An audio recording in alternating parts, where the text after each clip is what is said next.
The third key aspect is DigiYatra, and I think one of the architects of the DigiYatra at the airports is sitting right here on our panel, Mr. Singh.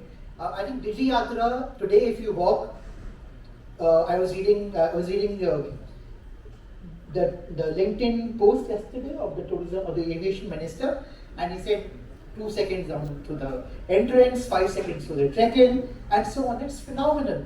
I mean, you take a DigiYatra lane, you have no lines, and I think that's. And I remember during 2014-15 when the discussion started, and at that point in time when you were discussing as faith along with MOT and Ministry of Civil Aviation on the import on the DigiYatra, we couldn't even visualize what will turn out to be. Today, when you use it, I think that's a very big piece. So these are three governmental initiatives, and of course then there's DigiLocker. Today, if you walk through an airport, you don't have to show your DigiLocker ID, and you can go through so far. So I think these are four key governmental level. I'm sure there are so many. The whole national payments backbone which has been created, the national UID I think these are four major travel government-driven initiatives which have set the backbone for travel, inbound, domestic, and people to people, government to people, which have four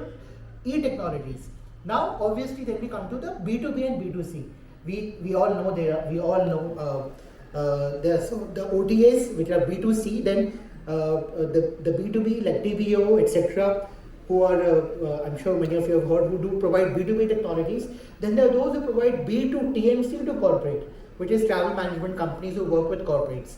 So the whole concept, and then finally, today we book an Uber or a Blue Cab, which are digital, which are again B2C digital technologies. So you have the government level framework, which are the four key backbones that we just discussed, and then you have the private level framework. And as Mrs. Singh had pointed out, and Mr. Desguru had pointed out, Mrs. Rich had pointed out in the morning, government can only go that much. It's the private which will take it forward to the next step.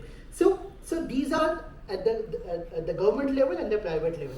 But is this where we are, or there's a lot more steps? So I feel, and Mrs. Singh, there are 7 or 8 suggestions I would like to give, and as Mr. Agarwal was pointing in the morning, that your suggestions will go to the government.